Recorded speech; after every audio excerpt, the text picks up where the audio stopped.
It's my pleasure this evening to introduce Claudine Happel. Claudine's been a part of the Appleton community since the mid-70s. She graduated from Whitefish Bay. She received her secondary education at UW Oshkosh and her library science degree from UW-Madison in 1973. After receiving her degree, she became a library media specialist at West for 32 years. Claudine, if you know Claudine, and I think everyone probably does in this room, she is a force of nature for all things good, and we are really excited to have Claudine on the board of Appleton Historical Society, and we're excited to have you here tonight for this incredible event. So with that, I will introduce Claudine here, and we'll get going. Thank you, Claudine. Thank you, Gwen.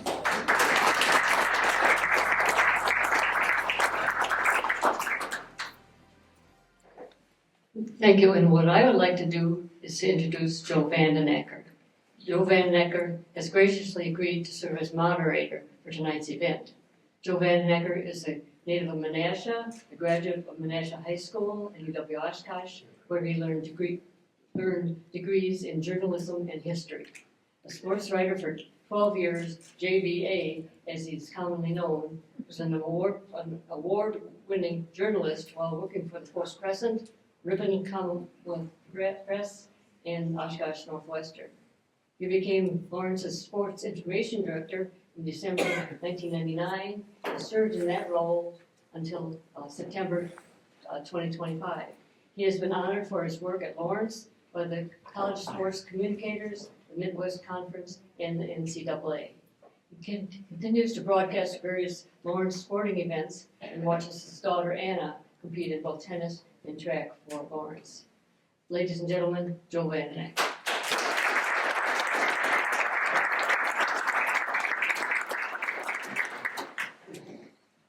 I'm going to go sans microphone since my wife tells me I have a really loud voice. So, first of all, I want to thank everyone for joining us today, and I want to thank all the coaches as well for giving their time, and hopefully this will be as much fun for them as I think it's going to be for everybody else.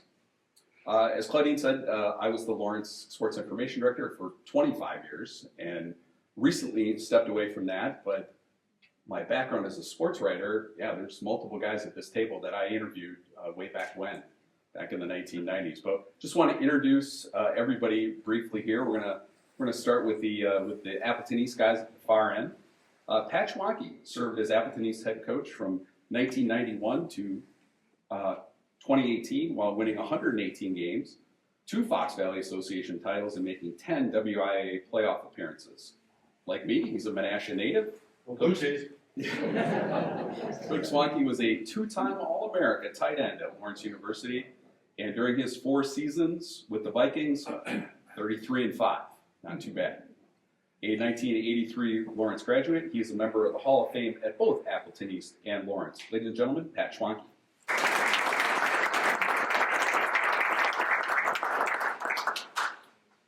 Jarius James is a newcomer to Appleton East as he took over the Patriots head coaching position for the 2025 season. Former assistant coach at UW Oshkosh, Coach James is a native of Galveston, Texas. He was a standout at the University of the Incarnate Word before beginning his coaching career. Ladies and gentlemen, Jarius James.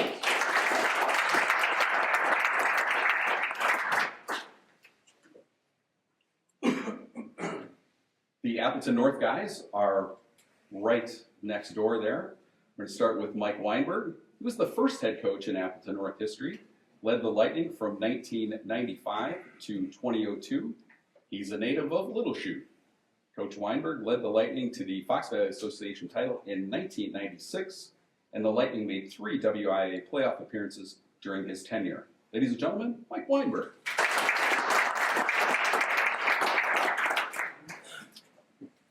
Rob Salm started his coaching career serving under 2 different men on this panel. He has now carved out a stellar head coaching career in his own right. An Appleton West graduate who played for Paul Engen, Coach Salm played his college football right down the road and is a UW Oshkosh graduate. He began as an assistant under Mike Weinberg at Appleton North in 1995, then coached with Paul Engen before taking over as head coach of the Lightning in 2008. He has captured 2 Fox Valley Association titles and 2 championships in the Valley Football Association. Ladies and gentlemen, Rob Salm.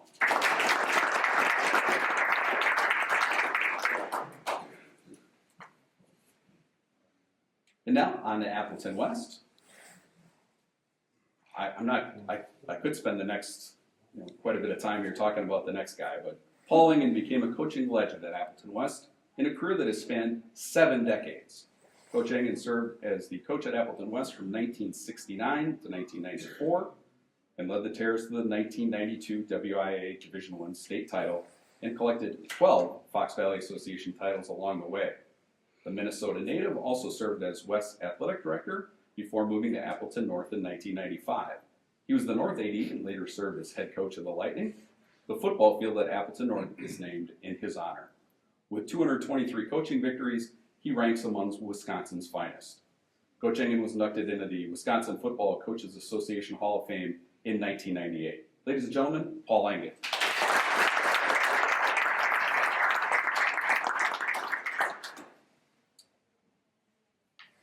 Chris Heller took on the tough job of assuming the head coaching duties at Appleton West when Paul Engen moved to North. Coach Heller led the Terrors from 1995 to 2008 and added some chapters to the Terrors' great football history. He led the team to the 1997 Fox Valley Association title and a pair of WIA playoff appearances. Ladies and gentlemen, Chris Heller.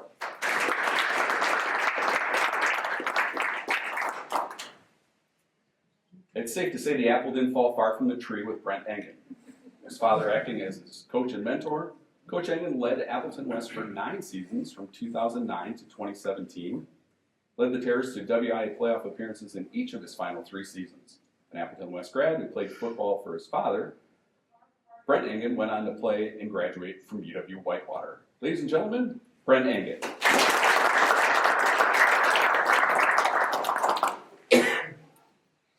Dom Thompson is the current head coach at Appleton West and has served in that role since 2023. A 2015 Appleton West graduate, Coach Thompson served as the team's defensive coordinator before taking over the top spot 2 seasons ago. Ladies and gentlemen, Dom Thompson.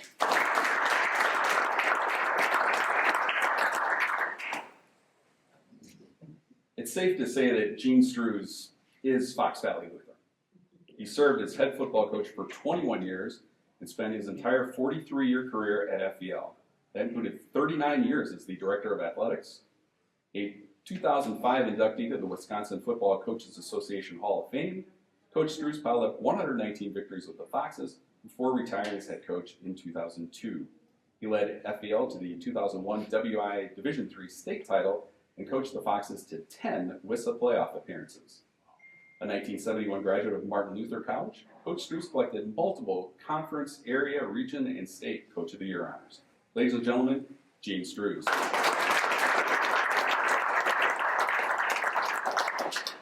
Seth Yeager is the current head coach at Fox Valley Lutheran and has put together a fine record with the Foxes, a graduate of Martin Luther College, and a linebacker for the Knights.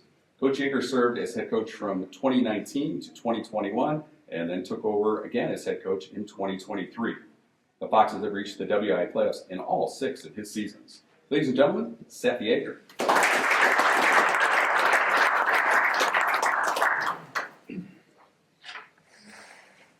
And our Xavier representative, Dave Hinkins, has been a fixture at Xavier for basically all of the 21st century. On a native, Coach Hinkins was a 3-sport athlete for the Ghosts and went on to graduate from UW-Oshkosh. He served as an assistant at Lawrence University in 2000, that's when I first met him, and took over as the head coach at Xavier in 2001. In 25 seasons, Coach Hinkins has won multiple conference titles, including 4 of the last 6 Bay Conference championships. Ladies and gentlemen, Dave Hinkins.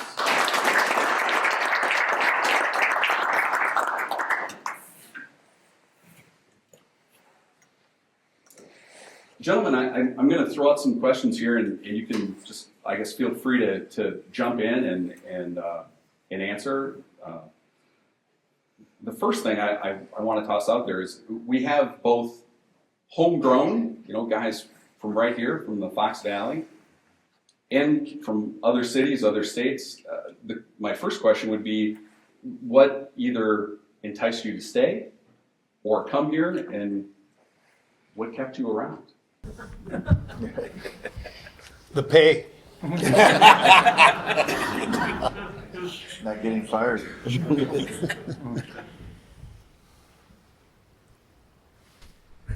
I think the biggest thing that kept me around was some of these guys, over here to the right of me, and just the history of Appleton West. The first high school was a special place. I was coming from Milwaukee, and I transferred up here, I think my sophomore year. Got the opportunity to play for the Engans.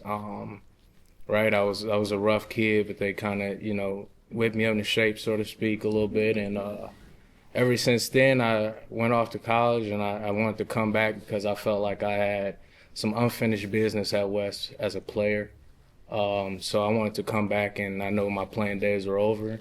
So I just instilled that passion in right now, and every day I'm here, and I just cherish these moments. So I'm thankful for these guys and teaching me about the history of it, right, and try to carry those reins and be better.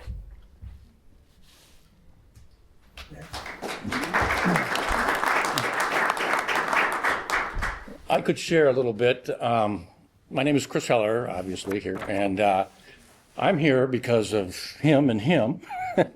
Brent and I played football together at Whitewater, and it was a great time, and I got to know him, and I got to know his parents, and then I get a call, and Paul says, "Hey, Chris, why don't you put my name on your cover letter when you apply to the Appleton School District to be a math teacher?" So first words were, "Through Paul Engen, I understand you had this position." And but the next day I get a call and say, "Come on down for an interview." So I go in for an interview, and they hire me, and that was when Roosevelt was a middle school at the time. Yeah. And then I stayed there for quite a while. I'm going to keep going here for a little bit while I can, because there's so much that I'm blessed with at this table. I've probably coached with, not against, but with 80% of these guys. So what a great group of people to learn from, to have as mentors, and watch them work with the students. It was just fantastic. So I was very blessed to learn from the best. So I had the opportunity to be a freshman coach while we were at Roosevelt. Actually, it was a junior high at the time. And then Pat Schwanke took a chance on me and gave me a call and said, "Chris, why don't you come over and be a coordinator," which is a pretty big decision for a guy that was just a freshman coach. So I said, "Yeah," but they I wouldn't say held my hand, but they let me know when I was not entirely focused, which was what I would expect. A lot of what I had learned, I was on Paul's staff for probably 6 years as an assistant, a volunteer assistant, because I was still coaching at Roosevelt.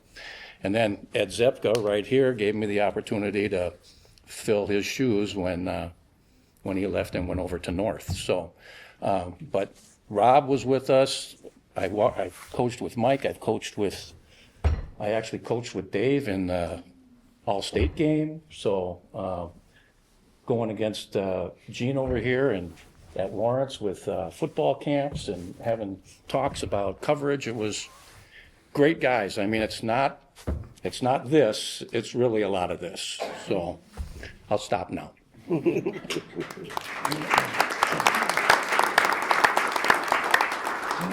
To piggyback on what Coach Heller was just talking about, for you gentlemen, is there one person or one events that influenced you to become a coach, or B, influenced you to remain a coach? DNA. Now, I can say I was in the private sector for quite a while. I lived in Los Angeles. You were talking about why come back to the Valley. I lived in LA. That was enough. Wisconsin isn't such a bad place to raise a family. And after being in Los Angeles, and so I kind of helped out with Chris and with my dad with coaching. And I found out that was my favorite part of the day, was being a football coach. And I was in private sector, financially had some really good success, but I was still happiest, two-gapping and, running a stunt. That's what I that's where I was the happiest. So, come back and had the resources to go back to school again, which as a 40-year-old, I didn't like people telling me what to do and me paying them for it or paying them. But that's what really I was like, this is where I'm happiest, is when I'm on the football field and being around kids. I'm glad I did it. I'm really glad I did it. But I also look back, not only I was raised at Appleton West. That's where I grew up, around athletics. And I look at how fortunate I was to be raised in that environment.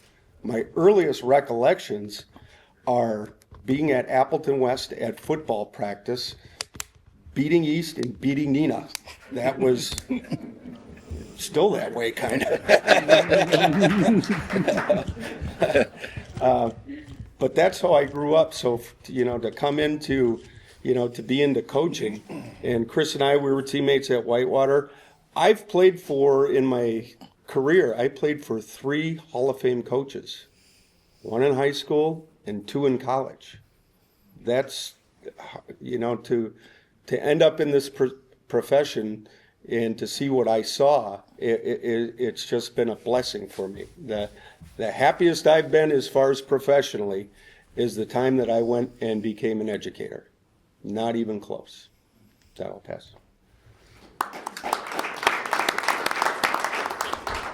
Joe, for me it was Ron Roberts at Lawrence, had the Fox Valley football camp. Paul and I were just talking about this last week. And it was a camp that drew kids from the valley. I mean, there would be 100 kids there. And I was one of those kids 50 years ago, 40 years ago. And you got coached by the area high school coaches. So I got coached by Paul. I got coached by Chuck Ross, who I was lucky enough to take the job from after Chuck retired. I mean, those experiences certainly are what led me down that coaching path. I had such a great experience with Paul and Chuck and Bill Boney at Kimberly and Bill Biekala at Kaukauna. Jim Corrigan, who was my high school coach. Who else was there, Paul? I mean, it was every high school coach in the Valley that was there, and you got to interact. Coach from Hilbert, Mike Moreau. Mike Moreau. I mean, it was just a great experience where you're influenced by Ron Parker, Nina. Ron Parker, yep. It was a great experience where you were influenced by all these men that were leading the football community throughout the Fox Valley. And I'll piggyback on what Chris said. It is not, except for a Friday night, about competition. It's about the collegiality and the leadership and the role models you provide. It's about so many things that are not about competition, except for one Friday a year, maybe 2 if you saw each other in the playoffs. Really, that was it. Mm-hmm. Coach Screws? Going back to your first question, what I loved about coaching football, why do people go to movies? Why do they read a book? To escape reality. And Pat Swanky, when you were at Lawrence and we were having the football camp, you were up on the roof hitting golf balls into the river. Yes, I was. Hit an occasional train, too. Thanks, Gene. Mine was going back when I was in 6th grade. It was a small school in Minnesota, Canton, Minnesota. And there was a physical education teacher. His name was John Krismer. And I remember being in that class, and I wanted to do everything I could to get his approval. And his approval was this. If you were walking down the hall, and he walked by you, and he just took his fingers and kind of jabbed you in the stomach, you knew he had his approval. And that's the guy that was my motivator. That's what I wanted to do. The journey was not easy, but that's the guy. And I remember his standards, the standards. If you could meet him, you knew everything was going to be okay. So that's where I started. And then I was fortunate to have people that, when I first started coaching, I was a terrible coach at Brand, Minnesota. I mean, I was terrible. I should have never been a head coach. but the guy that was the athletic director, he was the guy that was always there for me during the bad times, because there were bad times. And I'm just going to tell you a story about that guy, how about people can influence. When Marcia and I moved to Graham, Minnesota, we had no money. We borrowed, I think, $300 to rent a truck to drive there. And we were looking for a place to stay. And Freund was the gentleman's name. He said, we don't have any apartments here. And I said, well, there's schools, towns close by. We can go there. He said, nope, once you live in here. And I'm thinking, okay, if that's good, but we got to get here. Call him another week. Any place to live? He says, nope. I said, Freund, I got to get here. Football's going to be starting. Here's what happened. He called me back about 3 days later, and he said, you want to buy a house?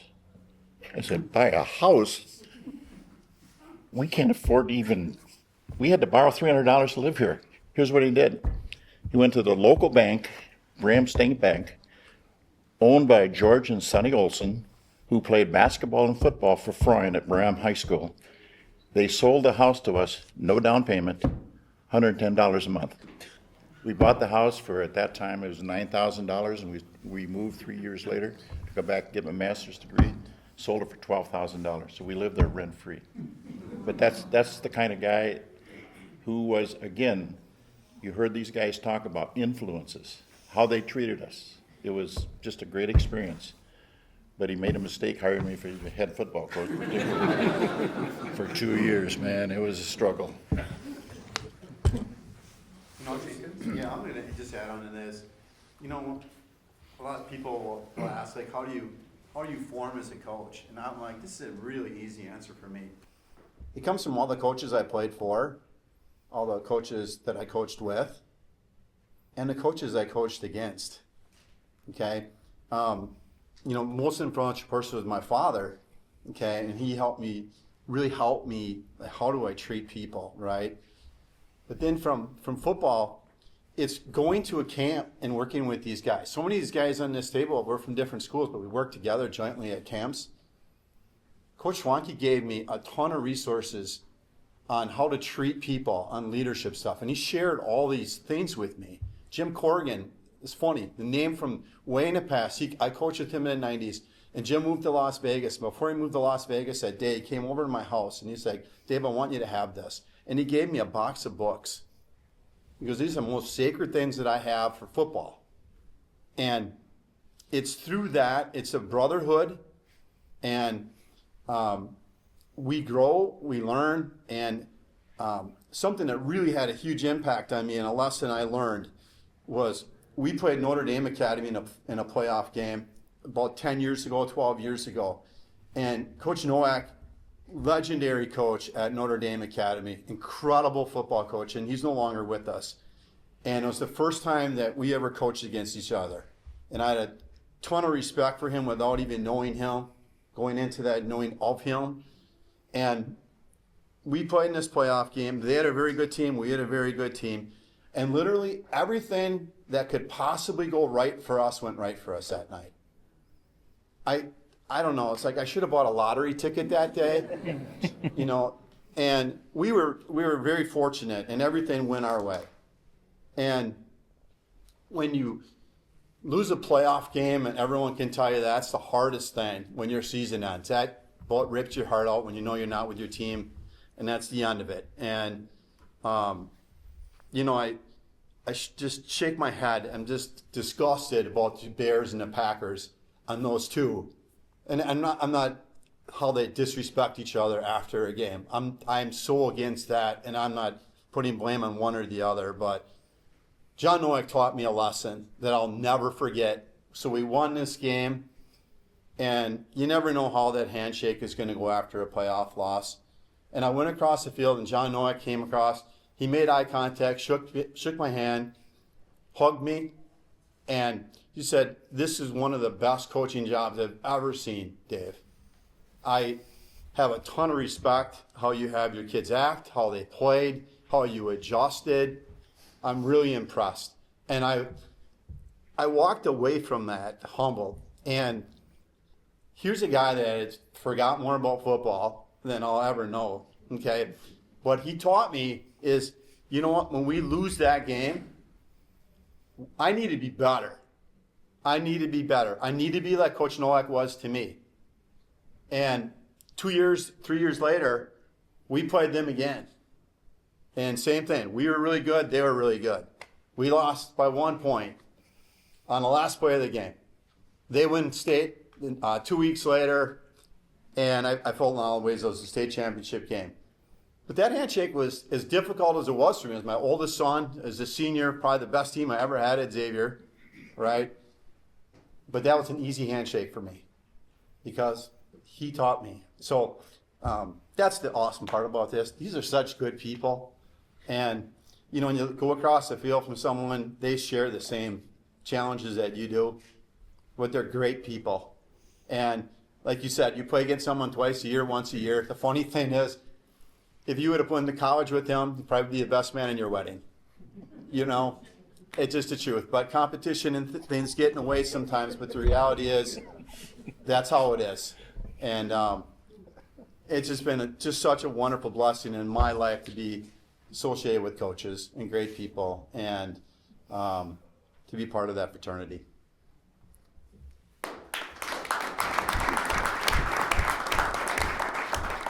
Coach Weinberg?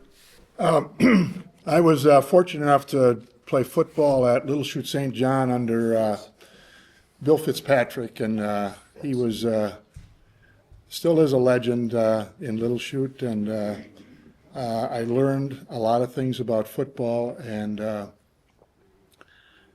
it started me on my way to say to myself, gee, this is what I want to do. In order to stay in coaching, though, I think probably the biggest thing is you got to have a coach's wife with you. Margie was, I started coaching at Wilson Junior High, did that for 14 years, and she missed one game out of those 14 years. And that was the day after Matt was born, so I gave her a pass on that one. But, you know, and as time went on, you know, Margie was there by herself, and all of a sudden she was there with Mark watching, and then Mark and Matt were there watching games, and pretty soon there were four kids that were watching games, but she was always there.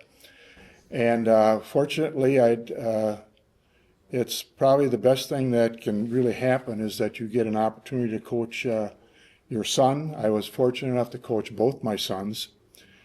It's hard. It's very hard. Things don't always go exactly how you want them to go. And you know that as hard as it is for the coach, it's tougher on the kids. But you wouldn't want it any other way. And that's why I coach. That's why I stayed coaching. And I'm just very, very happy with how things went with me.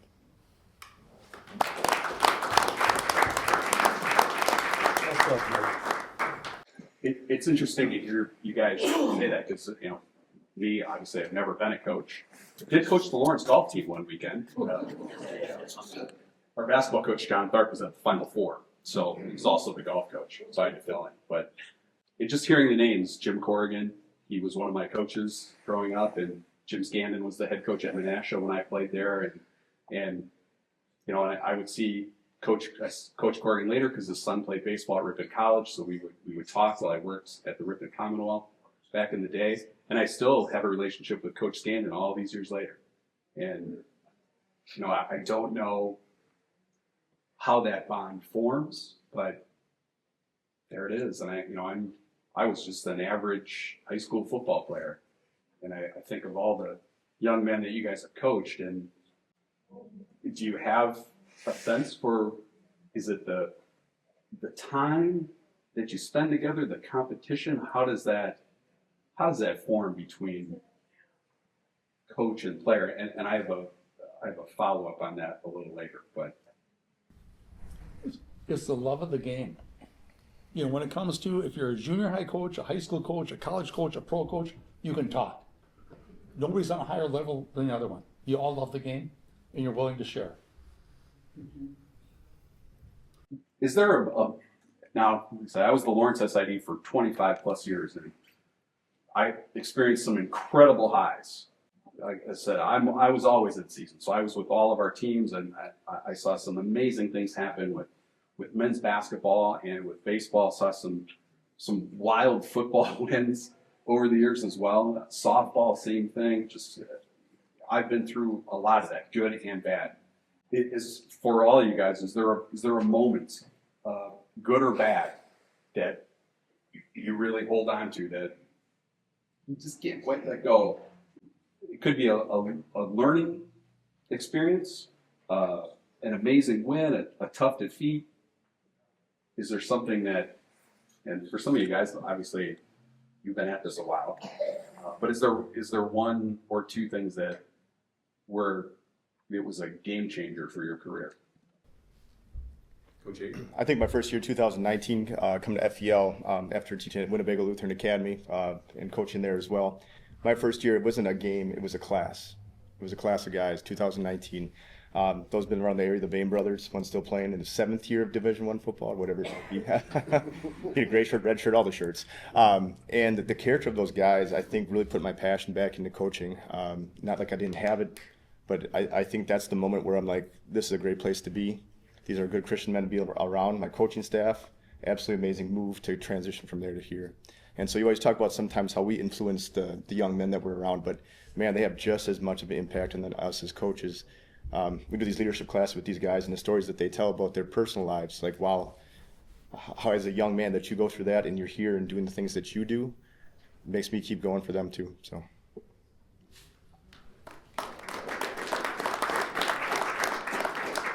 Well, I going back to Brand, Minnesota. Third year, we were actually pretty good. And we played a team that ended up, I think, winning the conference. And we went into the game thinking, hey, we're pretty good. We're going to be okay. And they just kicked the living daylights out of us. And I remember not being happy, obviously. Went back to school. And I was sitting in the locker room all by myself in the coach's room, lamenting the fact that the kids let me down. And I was pouting and feeling badly. And I sat there for probably an hour, hour and a half, just going over the game and so on. I walk out the door, and I look down towards the locker room, and there's a kid sitting there. And I said, Tim, what are you doing here? It's 12:30 for heaven's sakes. And he said, Coach, I just want to say thank you for sticking with us.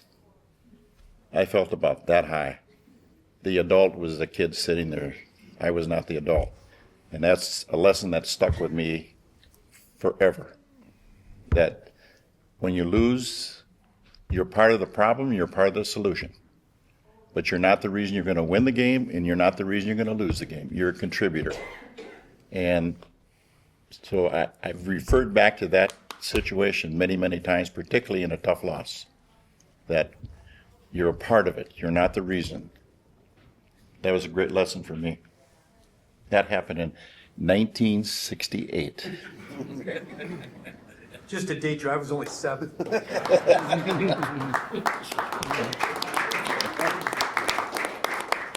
I was not even born yet, Paul. I'm just going to share a little bit. Obviously maybe I'm the only homegrown Appleton boy who was here watching Appleton football my entire life. But I actually went to St. John's Elementary School in Little Chute up to 8th grade, and then transferred over to Einstein for a year, and then went to Appleton West after that. And really didn't, as a youngster, I think we all have like a moment where things just kind of start to make a little bit of sense. And truthfully, that didn't happen for me until I was a junior in high school. I really didn't have a clue what direction I wanted to go, if I wanted to even play football, to be honest with you. And you have that impact. And the nice thing is, first of all, I'm one of the younger guys on this, which I can't say very often. But the impact that I had meeting Paul and how he shaped me. And he took an interest in me. I was a farm boy. He was a farm boy. I think that had a little bit to do with it.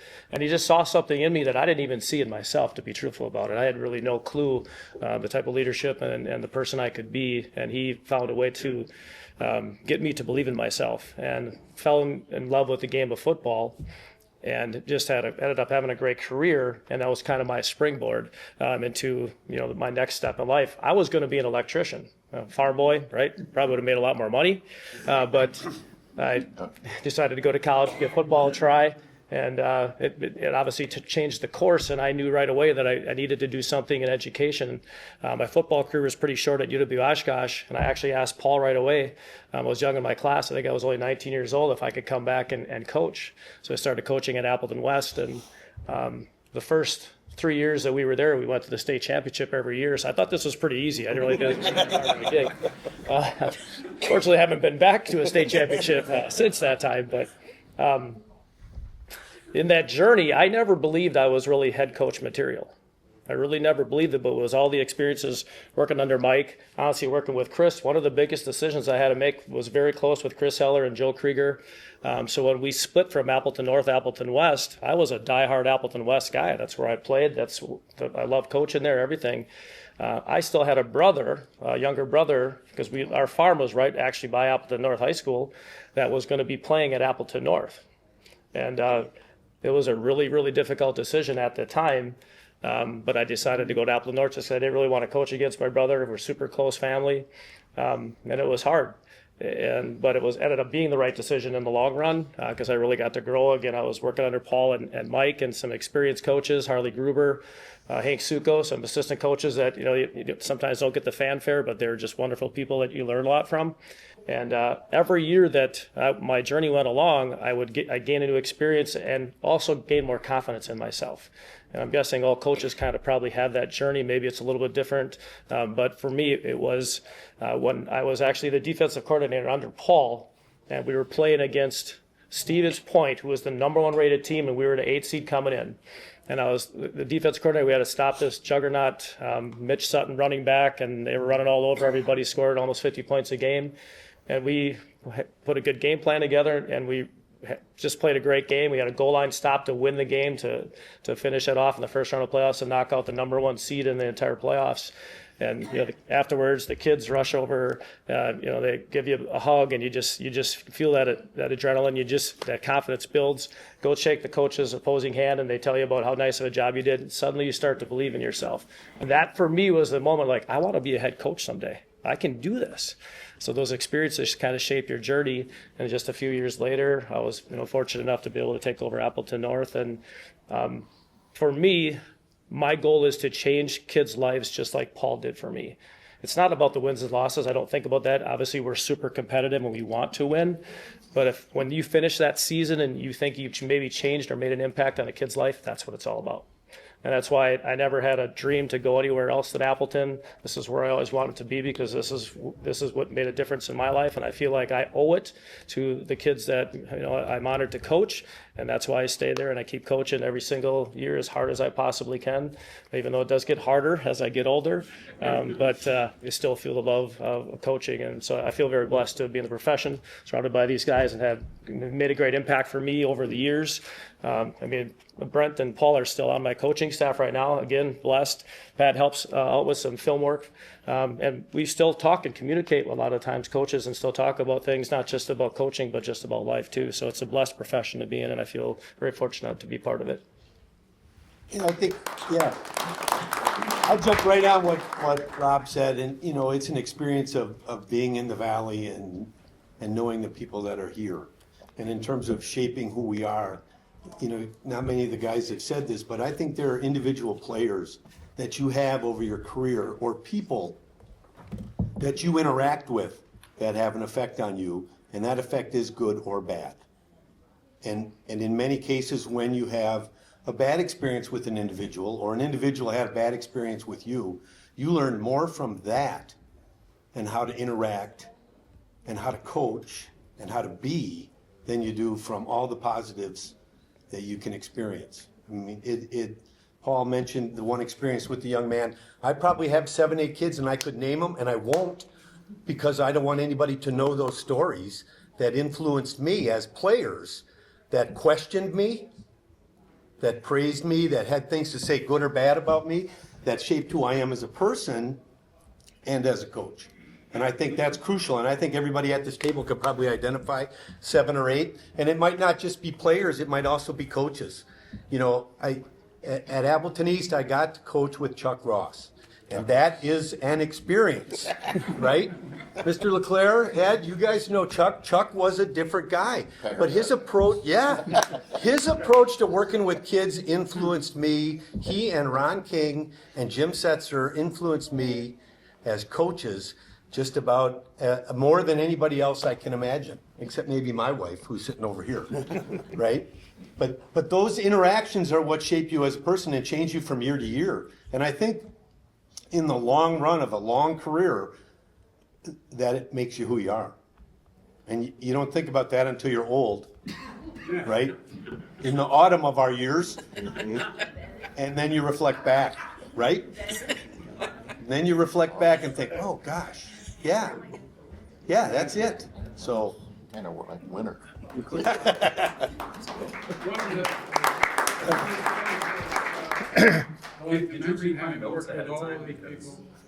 the following bottom line is, he had an opportunity, and all of us, to get to know kids in the depth that they come from. You're in a classroom every day, you come in with 40, 50 kids, 30 kids, you're happy if you learn their names. But after that, you're in charge of those kids after school, what they're doing, where they're going. Are they looking for trouble? Are they gonna be in trouble? Do I need to see their teacher? That's the part that often forgotten about wins and losses, because you have a personality, all of them up here, that dig into the kids after school, and you get to know them, because you're gonna be involved with some of them for 4 years. And you know where they're going, what they're doing, and the first person that they'll always come to for help will be you. I need a recommendation, I'll go see coach. I need help with this, I'll go see coach. So that part of it, I give all of them a hand for that part of the situation. Thanks, Ed. Thanks, Ed. Sid?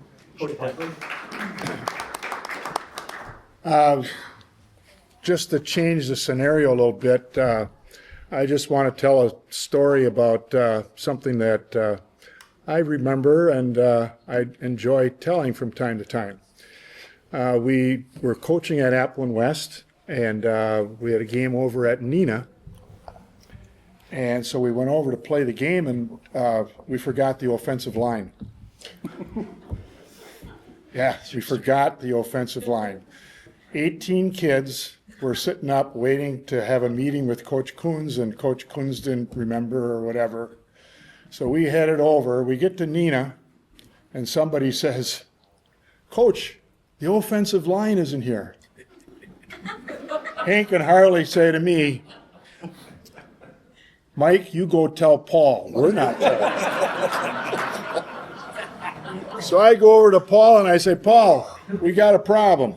"What's that?" Now, Paul, before a game, he's a nervous wreck. He's just walking around in and out, going to the bathroom, coming in, checking the time. When do we go? You know, I said, "Paul, we got a problem." "What's that?"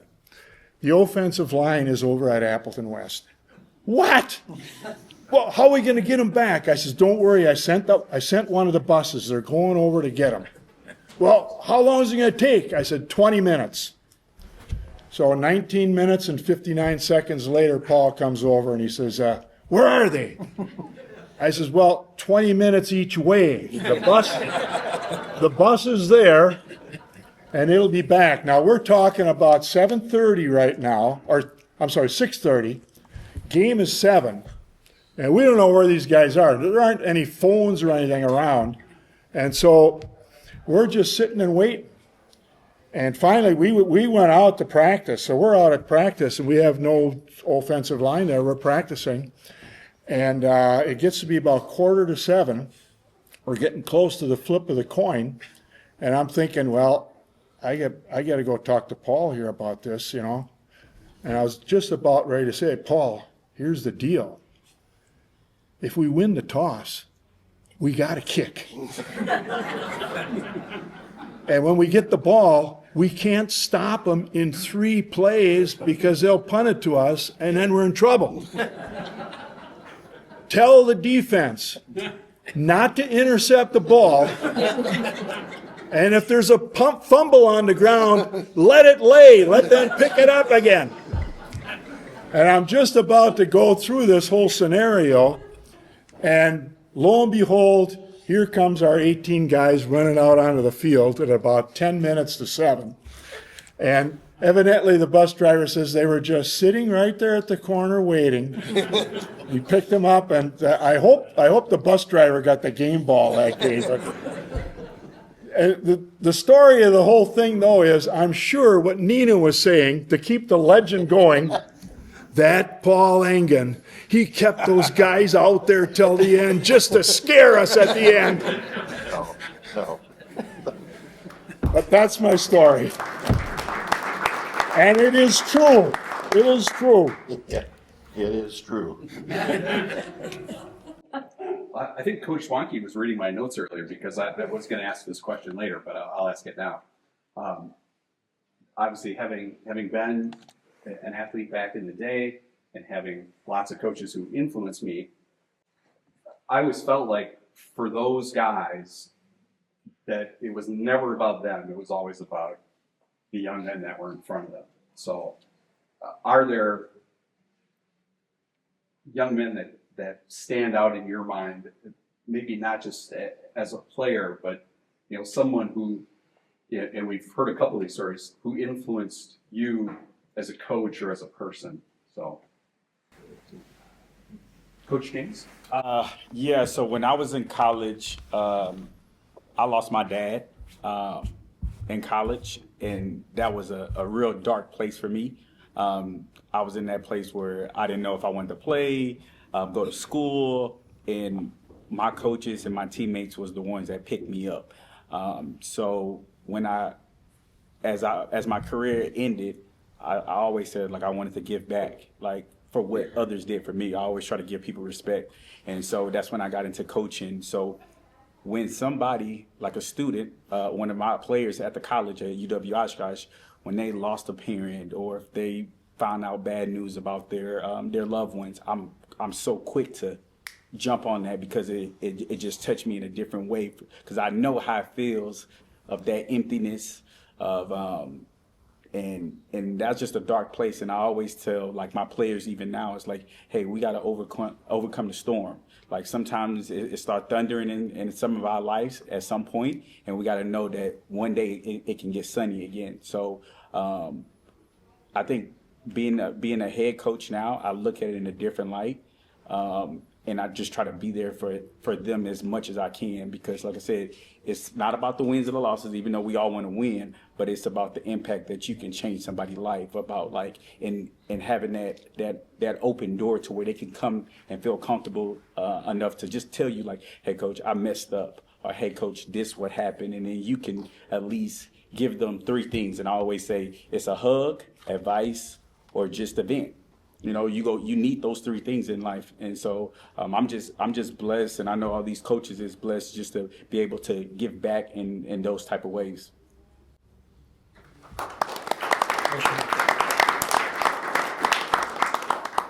Gentlemen, others?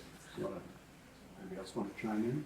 Well, I would, I'm not going to, there are plenty of players that, stand out, but one person that I still can't put my finger on how he did it was a parent. I was very fortunate, and then Brent, you were with us at the time. We had a parent by the name of Denny Lamers, and he was a phenomenal person for our team. I mean, he talked to almost every parent and got every parent on board with what we were doing, and him alone, I think, is the reason why we've won so many games. I mean, the parents were out of this world. They would have us over for dinner, and it was just great. Brent, you have anything about that? I mean, did you see that as well? Yeah, and I saw and he kind of orchestrated. Denny was, being a CEO of a corporation and stuff, I think he infused that with some of that leadership with some of the kids. That was a kid-driven team. Yes. Very much a kid-driven team with strong leaders that could play. Yeah. And speaking about kids, I'm going to do a little side shift here. Being a head coach or just a coach in general, doesn't matter where you coached or how you coached or what level you coached, but being a coach in general is so blessing because to this day, you run into those athletes, and I just saw one the other day, Dennis Prawl, and he was a phenomenal linebacker, a great kid, and he's just crushing it out there. I mean, Pat, I'm sure you're running into guys all the time. I can't even imagine how many people you run into. We're really blessed to have that reminder that, you know, we did make a difference. So, okay.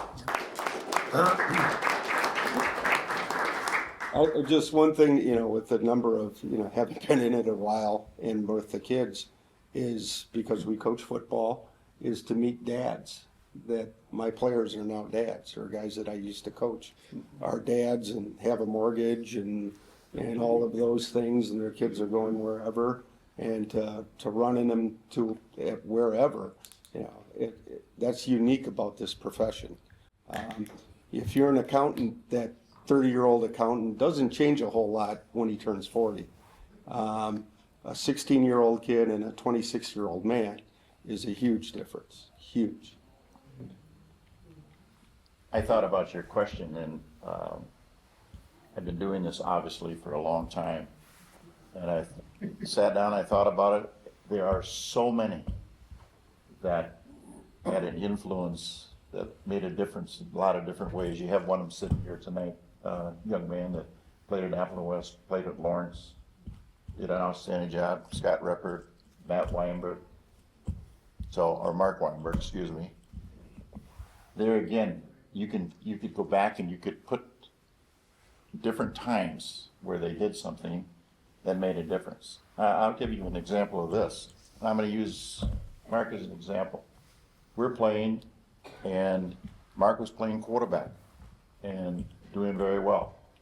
And I think his record, if you went back to his sophomore year to when he started as a varsity player, was maybe had a loss. I didn't even know. But we were playing a game against Kokona, and I made a decision to make a switch at quarterback at halftime. We're undefeated. And we ended up winning the game. And I remember how this young man handled it. Now think about it. Undefeated, doing really well. I made a decision. And the way he handled it was the way you would hope that everybody can handle a tough situation like that.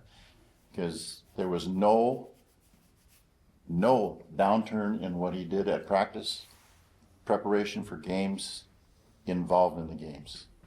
That's pretty dang special. And he was a young man that was able to do that. I don't know how many kids, very frankly, that could have done that in the way he handled it. So, I want you to know, young man, haven't forgotten it.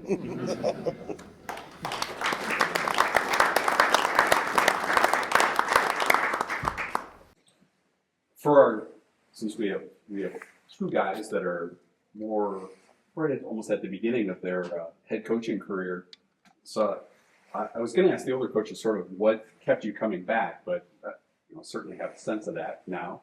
But for the younger coaches, for Jarius and for Dom here, what drives you guys? What's the reason for doing this? Because it's coaching high school football, it's a 365. Sometimes each other, right? On a serious note, but for me, I think is right. I'm in a unique situation where, right, I might have a few kids that don't know their next meal. Right, I got some kids, that might not have fathers. And my coaches know that, and it's something we talked about from the jump. Didn't want to sugarcoat the situation that we were in. Want to be straight up and say, you willing to help change it or go chase something that's already been built. And I think it's a special moment when I brought in my staff and now those dudes, they're here now. They support me everywhere I go. I know that I got them behind me, and that drives me to know you have a staff that's on your side and willing to help you, right, can be real with you and tell you that's not it. You know what I mean? Then you got to go look in the mirror and kind of observe and think about some things. But it was funny. I was my second year. I was like, man, I got to find my own staff. You know, no disrespect to the coaches that were on staff. They did what they could, but I just knew, right, how much I wanted to put into it, my drive for it. So I went and found some guys, and I was looking all over the place, and kind of just keeping in touch. And we end up finding those guys jobs in the building, so they're always around our kids.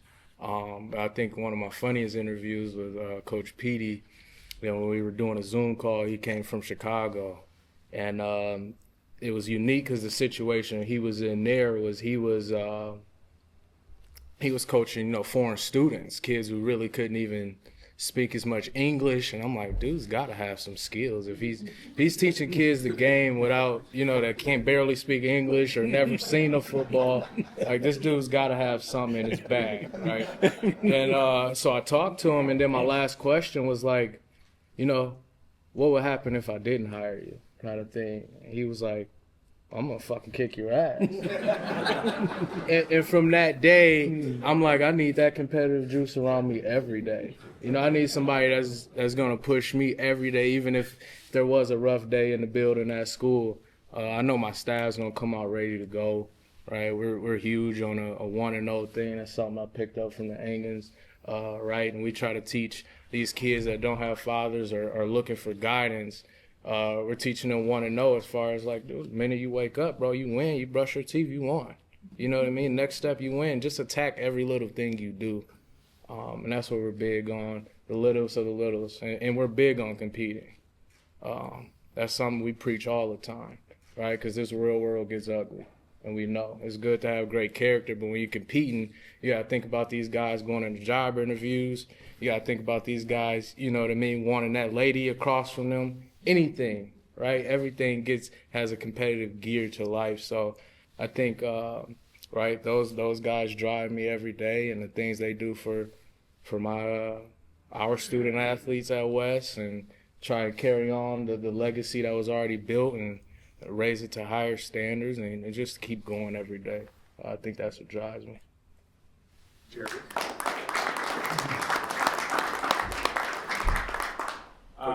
What drives me is I've been playing this game since I was 5 years old. That's when we started doing tackle down in Texas. But so get this opportunity, I just wanted to bring back that feel of like the love of the game, the passion for the game, because I got a lot of passion for the game, and I knew the situation I was going into.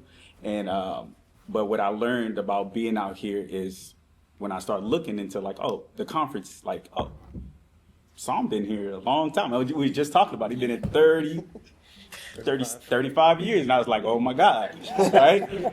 So like, I remember when I first got the job, and I met with Pat Schronke, because I like to give those guys their flowers and stuff like that, and just learn as much as I can. I coached under Pat Cerrone at UW Oshkosh, a great mentor to me, and I just have so much love and respect for him because of what other people, how they look at him.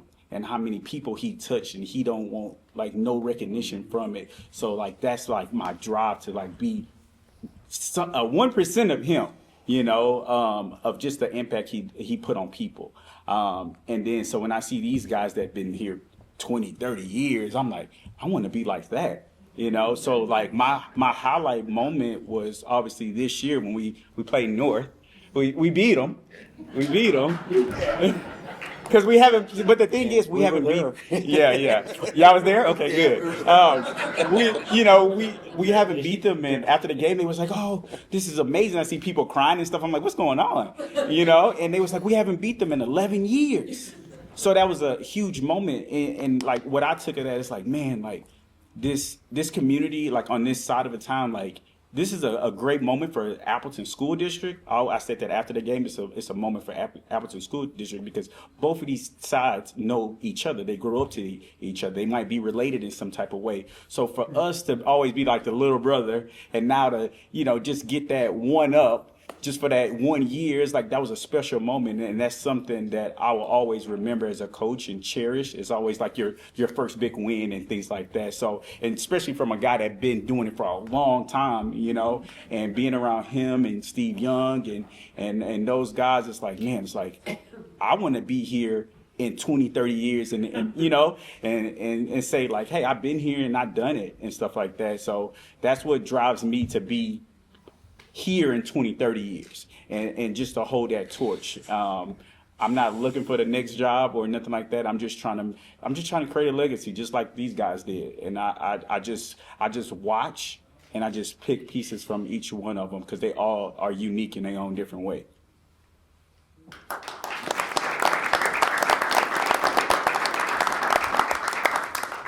Xavier, I'm going to throw you in with the young guys. I didn't know which one I was going to be. Well, I think just even like tonight, it's awesome. Just as I'm kind of the middle guy right now as far as age, just sitting back and listening to these guys have experience talk. I mean, half the stories I have aren't nearly as impressive the years of experience you guys have. I just like to soak it in. It's been great. You know, for me personally, the passion is just again the kids that I serve, and I say serve wholeheartedly. My job is to serve them, and as part of my ministry, what we do with our school, an extension of the ministry, and we tease. I tease. And I talk to my coaching staff. I said sometimes our guys are too nice. Good Christian boys, you know. Sometimes you can hit people in football. It's okay. It's really good. You can do that. But again, just am impressed with the servitude, the servant attitude that our guys bring day in and day out, and the way they represent their school and their Savior is amazing. That's what pushes me as part of the greater ministry of what we got. Just love it. So it's a joy to see them, to grow. And as you guys know, to send them out that door senior year prepared as young men to face what they're going to face through the sport of football. And that's a beautiful thing. It's a beautiful thing.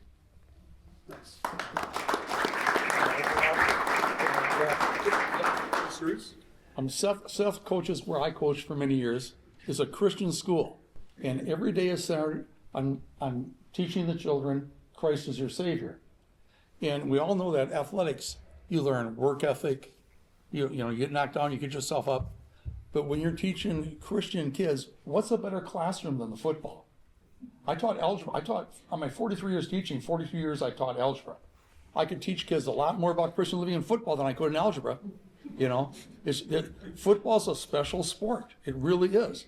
I mean, I played a lot of baseball in my life. Nothing compared to football. Football's it. I'm opinionated.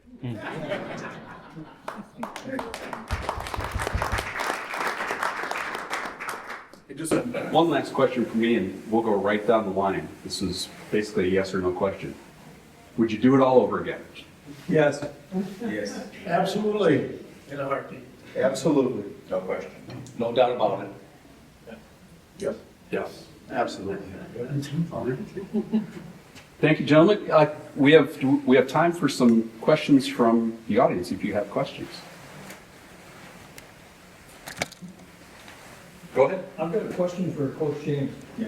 You came from Texas. Yes, sir. My impression is that high school football in Texas is crazy. Yes, sir. Right? So what of that do you bring here? Do you see that kind of intensity, or is it just like, is it at another level and that you just have to kind of tone it down when you're here, or how does that work? It's different out here. We kind of like when like you hear people say they shut the city down, we like shut the city down. And it's funny that I had one of a person on my what is it? What do we call those? The board of our football club, right? And he came to visit me in Texas for Christmas. And because he was in Dallas, so he came to Galveston, that's where I'm from. And he was able to see our stadium and stuff like that. And he was like, what is this? He was like, why is it so big? Like, I was like, I don't know. This is all I knew, you know? So and then we just built another high school. So he's like, this looks like a college. And I was like, I know. Like, so we, I'm just blessed to be in that situation, but also like I'm here now. And it's like, so now I want to like involve my own roots, you know, like of like the love and the passion. So what I try to do is I don't try to compare those guys to Texas, but I use what I learned and give them the tools. I say nothing different between you and me. We all put the same pads on. I just had a different drive for the game than you. So now I got to make you love it. And if you love it, you got to work out. You got to eat right. You got to sleep right. You got to do all these things because I think everybody is able to go play at a college level, right? So I was just blessed to go play at Division I, yeah, because I had no other choice. That was my way to make it to college. So for where I grew up, it was just more of a survival mode. Like we had to make it, you had to be good in the sport. We had single parent homes and things like that. So for these kids, I'm like, man, you can go play college. It helped me get through school. I got my master's now just from this game. A kid's game, I got my master's degree, but I didn't love school. You know, so like those are the things that I'm bringing here of like just the love of the game of like, hey, this can change your life. If you get through football 4 years, you will be a great leader. You're going to be a great husband. You're going to be a great dad. So that's my biggest thing is like teaching them things. I want you to be a good husband. I want you to be a great person. I learned that from Cerrone. So there you go.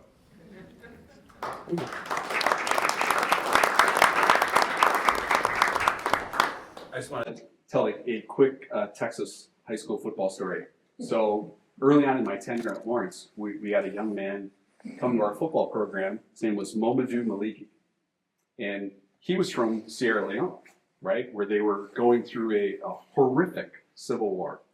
His father was the Secretary of State. His mother, his sisters, and Momadou had to flee the country because there was talk that his family was going to be assassinated. But his father stayed. But he sent the rest of the family to some relatives they had in Texas. Well, Momadou's he's about 6'1", and he's probably like 225. I mean, he's pretty well put together. But he's from Sierra Leone, right? And like first day of sort of like fall practice, when he shows up for soccer practice, the football coach sees this enormous looking dude over at soccer, and he walks over to him and he says, "What's your name, son?" He tells him, and it basically said, "You're trying out for the soccer team?" And in his best Texas drawl, Momadou said yes, and the coach's best Texas drawl said, "Son, you are way too big to be playing soccer. Come with me." And yeah, he ended up playing high school football, and then he played for us for 4 years. He is now a government minister back in his home country. So great story. So anyway, other questions? I have a question for the Ingeds. With all your success, is there one team or 1 year that stands out as your prize, or is it all pretty much the same? I think one of the lessons I personally learned, 2026 is next year. That's where your focus is. You learn from I use this saying, you learn from the past, you look to the future, but you live in the present. The present is now. And I think that has helped me not getting too high, getting too low. You deal with the people you deal with right now. That's what I do. I can't speak for Brent or anybody else. I would say the same thing, Bob, is that, whatever happened in the past, boom, next year. You learn from it. Yeah. You learn from it. What did you do well? What did you do poorly? What do you need to correct? Again, you're part of the problem or part of the solution. Hopefully you're part of the solution. I'd enjoyed beating the Patriots when I was at West.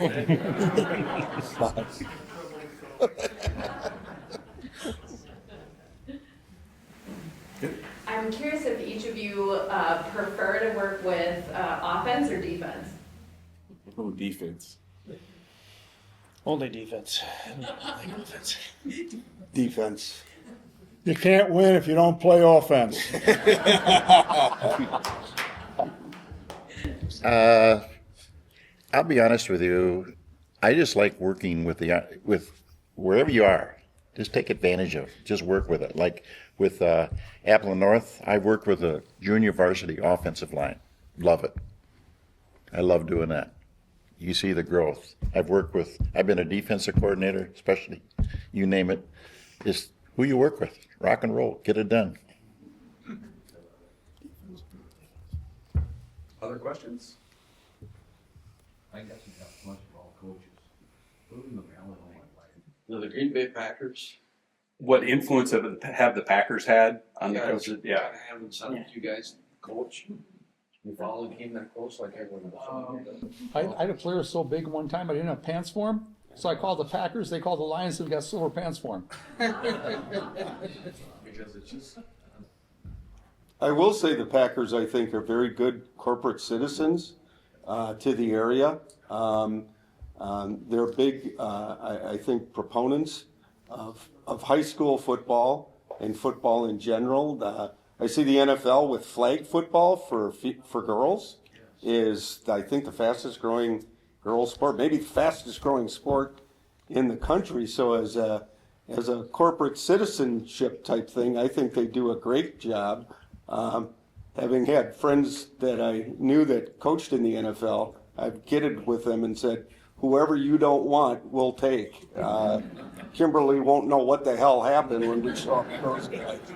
But yeah, I think, to have the Green Bay Packers 30 miles, it's just it's a great resource to have there. And they do reach out. Whether it's equipment, doing different things. We've worked up at different events for the Packers. They're very good corporate citizens. And we've got multiple coaches here who have been named basically Coach of the Week, because the Packers pick a prep Coach of the Week every week, and there's multiple guys in this panel who have been selected by the Packers as well. So I'll just add on this. When I went up to a Packers practice a number of years ago, and Mike Sherman was the head coach for the Green Bay Packers at the time, and the Packers were awesome, gave you past credentials to get in, and I was just watching some drills by myself, taking notes, and Mike Sherman came up to me, and I'm like, oh my God, I must be like standing in the wrong part of the practice field. And I'm like, Coach, I'm sorry. And he asked me, and this is during the practice, he's put his hand out, introduced himself, and I was a little taken back by this. And he said, who are you? And I'm like, I'm Coach Hinkins. I coach at a high school down here in Appleton, Xavier. He goes, what do you need? I said, well, I'm here to learn. And he's like, well, great. How can we help you? And I'm like, well, this is great. I'll just make sure I get out of the way, etc. He's like, no, I want you to come have lunch with my staff today. I want you to go anywhere you want on this field. You ask any coach anything that you want, and we'll take this care of you. So then I went over and had lunch with their entire staff. Was there during the 2 days. I was just like completely taken back how kind he was and nice to me, because he didn't need to do that.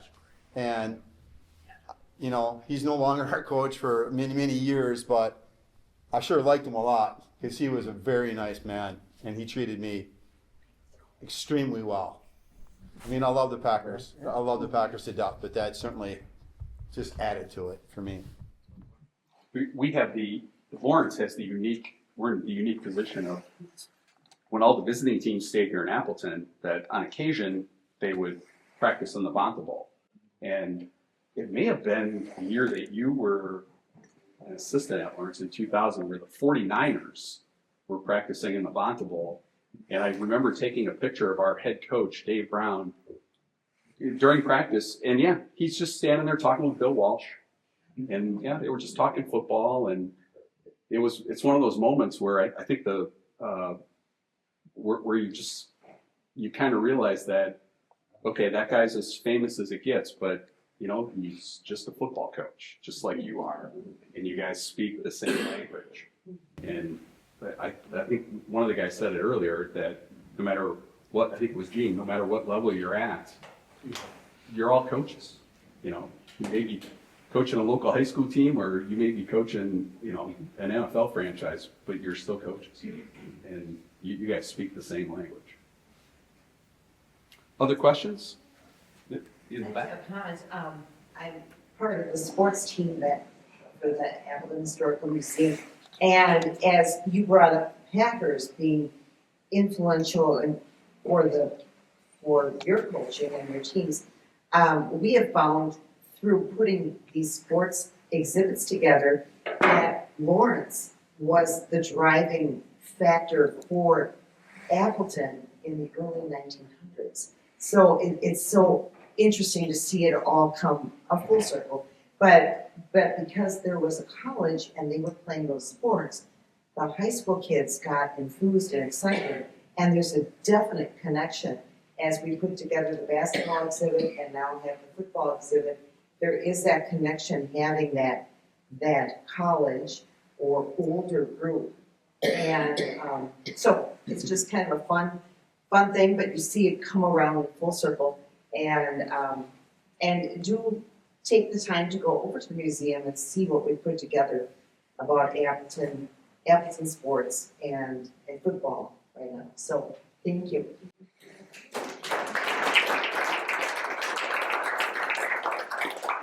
Yeah, we've been playing football at Lawrence since 1893. So, but in those early years, the pre. Oh, you didn't help it. But in that, especially pre-World War I, we would play local high schools. There were different athletic clubs, and we would play them because there weren't that many necessarily small college teams at that point. It was still a relatively new thing. We also would play Wisconsin and Marquette, which was a football power, and we played Iowa, Minnesota, you name it. But yeah, that very right in that I think the Lawrence program grew up with the programs here. Absolutely, here in town. No more questions? All right. Well, gentlemen, I want to thank you all for participating tonight. I really appreciate your time and your insight. It was a lot of fun. Can we have a hand for our coaches?